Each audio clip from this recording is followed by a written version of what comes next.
సాయంత్రం సమయానికి సరికొత్త రుచులు కావాలనుకుంటున్నారా? షార్ట్ టైంలో స్మార్ట్ వంటకం కోసం ఎదురు చూస్తున్నారా? ఇంకెందుకంటే ఆలస్యం, అలాంటి రుచులనే మీకు పరిచయం చేసే చాయ్ బిస్కెట్ కి స్వాగతం చెప్పేద్దాం. Welcome to chai biscuit. నేను మీ తిమ్మారెడ్డి. చాయ్ బిస్కెట్ రోజు మనం చేయబోతున్నాం ప్రెట్జెల్స్ మరియు సినమన్ మిల్క్.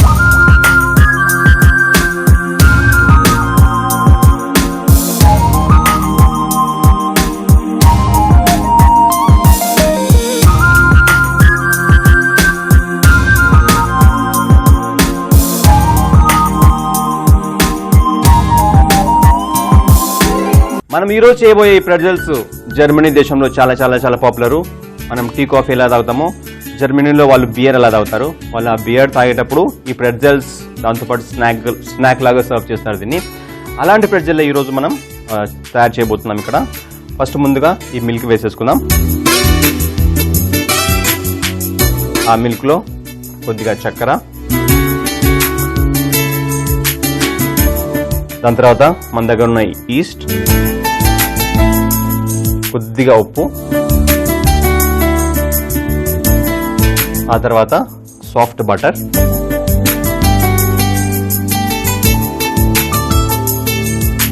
బటర్ వేసిన తర్వాత ఒక 200 నుంచి 250 గ్రాముల దాకా మైదా ఉంది. దీన్ని ఒక 20 గ్రాములు దీంట్లో వేసేద్దాం. ఇప్పుడు కొద్దిగా మైదా వేసిన తర్వాత కలిసేటట్లుగా ఇది ఒక మంచి బ్యాటర్ లాగా తయారవుతుంది. మన దగ్గర ఉన్న ఈ మిగతా మైదాని వేసేద్దాం. కలిపేసుకోవాలి. కలిపి ఒక మంచి డో లాగా తయారు చేసుకోవాలి. ఇప్పుడు ఈ స్పూన్ తీసేసి మనం చేతితో దీన్ని బాగా మిక్స్ చేసుకోవాలి, నీట్ చేసుకోవాలి డోని. మరీ సాఫ్ట్ కాకుండా కొంచెం హార్డ్ డో కలుపుకోవాలి దీన్ని. ఇలా నీట్ చేయడం వల్ల మనం తయారు చేసుకున్న ప్రెట్జెల్స్ కొద్దిగా సాఫ్ట్గా వస్తాయి. ఎందుకంటే మనం గ్లూటెన్ దాన్ని డెవలప్ చేస్తాం ఇలా నీట్ చేసినప్పుడు. ఇలా బాగా నీట్ చేసిన తర్వాత మనం దీన్ని ఇలా ముద్దలాగా తయారు చేసుకుని ఈ బౌల్లో పెట్టేసి ఒక తడి బట్ట అంటే ఒక క్లాత్ని వెట్ చేసి దీని పైనుంచి పెడితే ఇది పైనుంచి హార్డ్ కాకుండా ఉంటుంది డో. అలా పెట్టేసి ఒక 20 మినిట్స్ దీన్ని పక్కన పెట్టేద్దాం. మనం డోని పక్కన పెట్టి ఒక 20 మినిట్స్ అయింది. చూసారు కదా, మనం చిన్న డో పెడితే అది 20 మినిట్స్లో పొంగి కొద్దిగా పెద్దగా అవుతారైంది కదా. మనం ఈస్ట్ వేసుకోవడం వల్ల ఇలా పొంగుతుంది అనమాట. అయితే ముందుగా దీన్ని మనం రోల్ చేసుకునే ముందు అవెన్ ఆన్ చేసి రెడీ పెట్టేద్దాం. 220 డిగ్రీల టెంపరేచర్ వద్ద అవెన్ ఆన్ చేసి పెట్టేద్దాం. ఇది బేక్ చేయడానికి ఒక 10 నుంచి 12 నిమిషాలు టైం పడుతుంది. 220 డిగ్రీస్ టెంపరేచర్ వచ్చే లోపల మనం మిగతా ప్రాసెస్ దీన్ని చేసేసి రోల్ చేసేసుకుందాం. అయితే ముందుగా ఒక బౌల్లో కొద్దిగా వాటర్, ఈ వాటర్లో మన దగ్గర ఉన్న కొద్దిగా బేకింగ్ సోడా ఈ నీళ్ళలో వేసుకొని ఒక స్పూన్తో మిక్స్ చేసేద్దాం. ఈ మిశ్రమం ఎందుకు తయారు చేసామో, దీంట్లో ఎందుకు ముంచుతామో రోల్ చేసిన తర్వాత నేను మీకు మళ్ళీ ఒకసారి చెప్పేస్తాను. అయితే ముందుగా ఈ మిశ్రమం పక్కన పెట్టేద్దాం. అయితే ఇప్పుడు మన దగ్గర ఉన్న ఈ డో తీసి ఇలా చాపింగ్ బోర్డ్ మీద వేసేసుకుందాం. ఇంకోసారి ఫైనల్గా కట్ చేద్దాం పీసెస్ లాగా.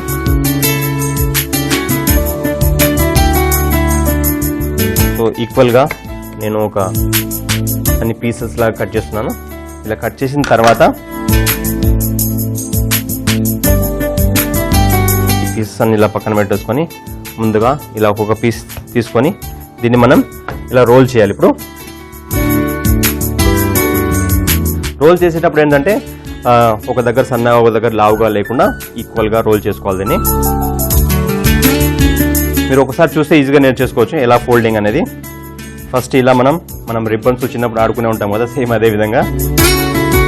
సో ఫస్ట్ ఇలా ఫోల్డ్ చేసేసి అంటే యూ షేప్లో ఫోల్డ్ చేసిన తర్వాత ఒకదాని మీద ఒకటి ఇలా క్రాస్లో ఒకదాని మీద ఒకటి వేసిన తర్వాత ఇంకొకసారి సేమ్ అదే విధంగా అంటే ఒక సైడ్లో ఫోల్డ్ చేసి ఇంకోసారి ఫోల్డ్ చేసిన తర్వాత దీన్ని ఇలా పైకి తీసుకెళ్ళి ఇలా చేసిన తర్వాత మన దగ్గర బేకింగ్ ట్రే ఉంది. అయితే నేను ఇందాక ఒక మిశ్రమం చేశాను కదా మన బేకింగ్ సోడా అండ్ వాటర్తోని, దాంట్లో ముంచి బేకింగ్ ట్రేలో పెడదాం. కాకపోతే దానికంటే ముందుగా మనం తయారు చేసుకునే ముందు దీంట్లో పెట్టేద్దాం ఒకసారి.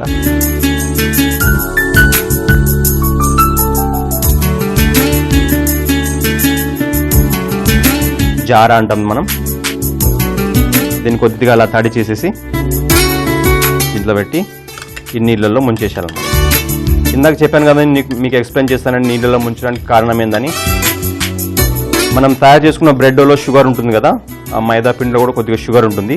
ఆ షుగర్ మొత్తం బ్రేక్ డౌన్ అయ్యి సింపుల్ షుగర్స్గా తయారై మనం బేక్ చేసుకునేటప్పుడు మంచి కలర్ కోసం ఈ బేకింగ్ సోడాలో ముంచుతాం అనమాట. మేము హోటల్ మేనేజ్మెంట్ చదివేటప్పుడు మా లెక్చరర్ మమ్మల్ని ఒక క్వశ్చన్ అడిగేవాడు. మీరు ఎప్పుడైనా గమనించారా, మీరు పకోడా కానీ లేకుంటే ఏదైనా సరే ఫ్రై చేసుకుంటున్నప్పుడు అది బ్రౌన్ కలర్లో తయారవుతుంది. సో మా క్వశ్చన్ ఏం అడిగారంటే వాళ్ళు, బ్రౌన్ కలర్ ఎందుకు తయారవుతుంది, రెడ్ కలరు ఎల్లో కలర్ కావచ్చు కదా. అయితే మెయిన్ రీజన్ ఏంటంటే పకోడా కానీ ఏదైనా సరే బ్రౌన్ కలర్లో తయారు కావడానికి కారణం ప్రతి ఒక్క ఫుడ్ మెటీరియల్లో షుగర్ అనేది ఉంటుంది. షుగర్ ఎప్పుడైనా సరే ఫ్రై చేసినప్పుడు కానీ లేకపోతే బేక్ చేసినప్పుడు కానీ అది బ్రౌన్ కలర్లో తయారవుతుంది. ఎందుకు, షుగర్ క్యారమెలైజ్ అవుతుంది కాబట్టి దానికోసం అది బ్రౌన్ కలర్ అవుతుంది అనమాట. అప్పుడు తెలిసింది మాకు, అంటే ఎల్లో కలరు రెడ్ కలరు ఎందుకు తయారు కాదు, ఓన్లీ బ్రౌన్ కలర్ ఎందుకు తయారవుతుందని.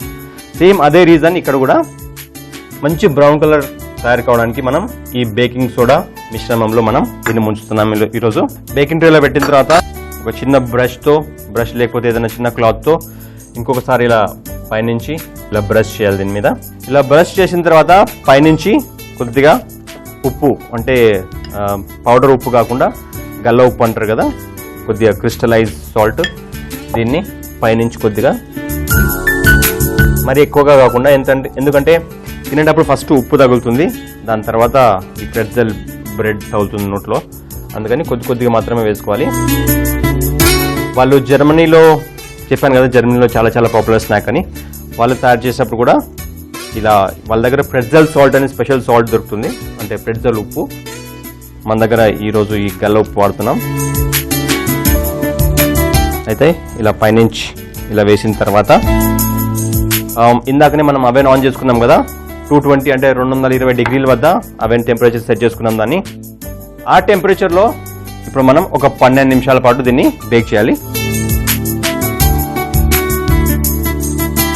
సో ఇది 12 నిమిషాల పాటు మన ప్రెట్జెల్స్ బేక్ అయ్యి మంచి గోల్డెన్ కలర్ వస్తుంది.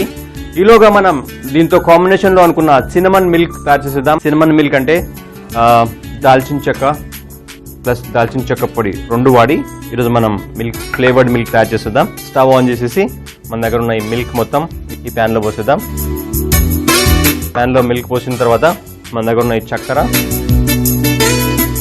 ప్లస్ ఈ దాల్చిన చెక్క ఉంది కదా, ఈ 2-3 దాల్చిన చెక్కలు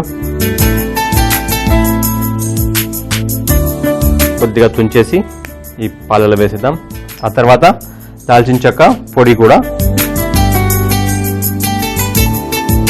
మామూలుగా అయితే మనకు రెగ్యులర్గా అలవాటు ఉండదు ఈ దాల్చిన చెక్క అనగానే మనకి ఏదో బిర్యానీయో లేకపోతే మటన్ కర్రీ చికెన్ కర్రీ అలా గుర్తొచ్చేస్తుంటాయి. కాకపోతే ఇలా మిల్క్లో వేస్తే అదొక డిఫరెంట్ ఫ్లేవర్ వస్తుంది. అయితే ఇవన్నీ వేసిన తర్వాత ఒకసారి ఉడకనివ్వాలి. ఉడకనిచ్చిన తర్వాత ఒక స్టెయినర్ తీసుకొని గ్లాస్లో పోసుకొని సర్వ్ చేసుకుందాం. పాలు, సినమన్ పౌడర్, దాని తర్వాత చక్కెర వేసి మరిగించిన తర్వాత తీసేసి మనం ఇందాక ఒక గ్లాస్ రెడీ పెట్టుకున్నాం కదా, ఆ గ్లాస్లో స్ట్రెయిన్ చేసేద్దాం. స్ట్రెయిన్ ఏం చేసుకున్నామంటే మనం దాల్చిన చెక్క వేసుకున్నాం కదా, ఆ దాల్చిన చెక్క తాగేటప్పుడు నోట్లో రాకుండా ఈ స్ట్రెయినర్తో ఇలా వడగట్టేసుకుంటే ఆ చెక్క నోట్లో రాదు మనం తాగేటప్పుడు. దాల్చిన చెక్క పొడి వేసుకొని మంచి ఫ్లేవర్తో తయారైన మిల్క్, సినమన్ మిల్క్ రెడీగా ఉంది. మనం ఇందాక అవెన్లో పెట్టుకున్నాం కదా మనం ప్రెట్జెల్స్, అవి కూడా రెడీ అయిపోయింటాయి. ఇప్పుడు అవెన్లో తీసేద్దాం. అది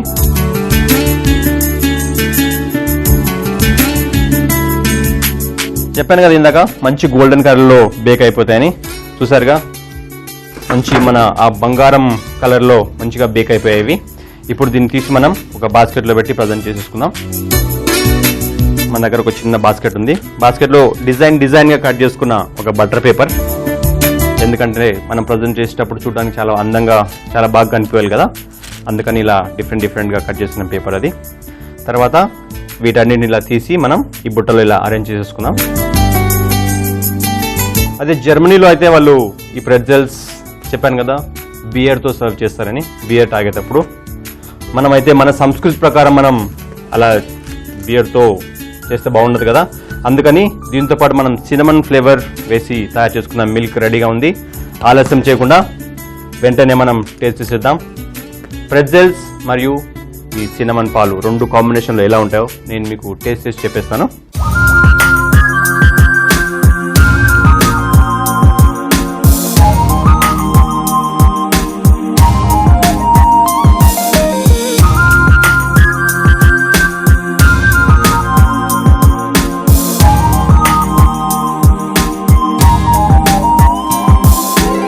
మామూలుగా అయితే ప్రెట్జెల్స్ అండ్ బియర్ ఉండాలి, కాకపోతే మన సంస్కృతి అది కాదు కాబట్టి ఈరోజు ప్రెట్జెల్స్ అండ్ సినమన్ మిల్క్ ఈరోజు మీకోసం చేసి చూపించాం కదా. నాకు తెలుసు మీకు కూడా టేస్ట్ చేయాలనిపిస్తుంది, కాకపోతే మీరు ఇంట్లో తప్పకుండా తయారు చేసుకొని టేస్ట్ చేసేయండి. కాకపోతే నేను ఇక్కడ ఆల్రెడీ తయారు చేసేసాను కాబట్టి నేను ఇక్కడ టేస్ట్ చేసేస్తాను. ముందుగా ప్రెట్జెల్స్ పైనుంచి మనం ఉప్పు చల్లుకున్నాం కదా, మనం తినేటప్పుడు ఫస్ట్ ఉప్పు తగులుతుంది.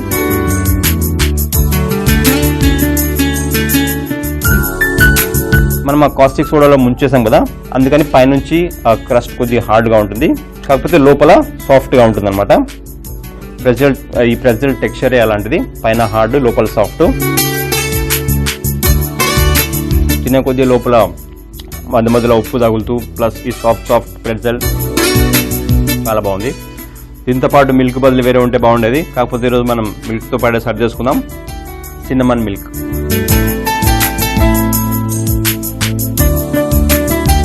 మీరు సిన్నమన్ మిల్కే కాకుండా సిన్నమన్ టీ కూడా తయారు చేసుకోవచ్చు. ఒకవేళ సాయంత్రం పూట పాలు తాగడం ఏంది, నేను టీ తాగుతాను, టీ తాగే అలవాటు ఉందనుకుంటే మీరు ఆ టీలో ఈ సిన్నమన్ పౌడర్ వేసుకొని సిన్నమన్ ఫ్లేవర్ టీ కూడా తయారు చేసేసుకోవచ్చు. ప్రెట్జెల్స్ అండ్ సిన్నమన్ టీ కూడా చాలా చాలా బాగుంటుంది. ప్రెట్జెల్స్ తయారు చేయ విధానం: ముందుగా ఒక బౌల్లో పాలు, పంచదార, ఈస్ట్, కొద్దిగా ఉప్పు, బటర్ మరియు మైదా పిండి వేసి బాగా కలుపుకోవాలి. తర్వాత ఈ డోని 20 నిమిషాల పాటు పక్కకు పెట్టుకోవాలి. మరొక బౌల్లో కొద్దిగా నీళ్లు పోసి దీనిలో బేకింగ్ సోడా వేసి కలుపుకోవాలి. ఆ తర్వాత డోని ముక్కలుగా కట్ చేసి రోల్ చేసుకోవాలి. తర్వాత ఫోల్డ్ చేసి బేకింగ్ సోడా మిశ్రమంలో ముంచి బేకింగ్ ట్రేలో పెట్టి మరోసారి బేకింగ్ సోడా నీళ్లు బ్రష్ చేసి పైన కొద్దిగా ఉప్పు చల్లుకుని అవెన్ లో 220 డిగ్రీల సెంటీగ్రేడ్ వద్ద 15 నిమిషాల పాటు బేక్ చేసుకోవాలి. తర్వాత ఓ బాస్కెట్ లో పెట్టి సర్వ్ చేసుకుంటే మనకు కావలసిన ప్రెట్జెల్స్ రెడీ. సిన్నమన్ మిల్క్ తయారు చేయు విధానం: ఒక పాన్ లో పాలు పోసి దానిలో పంచదార, దాల్చిన చెక్క మరియు దాల్చిన చెక్క పొడి వేసి బాగా మరిగించుకోవాలి. ఆ తర్వాత ఒక గ్లాస్ తీసుకుని దానిలోకి వడపోసుకుని సర్వ్ చేసుకుంటే మనకు కావలసిన సిన్నమన్ మిల్క్ రెడీ. చూసారుగా ఇవాటి ప్రెట్జెల్ అండ్ సిన్నమన్ మిల్క్ కాంబినేషన్. ఇలాగే ఇంకో సరికొత్త కాంబినేషన్ తో మీ ముందుంటాను. చాయ్ బిస్కెట్ లో మీ తిమ్మారెడ్డి.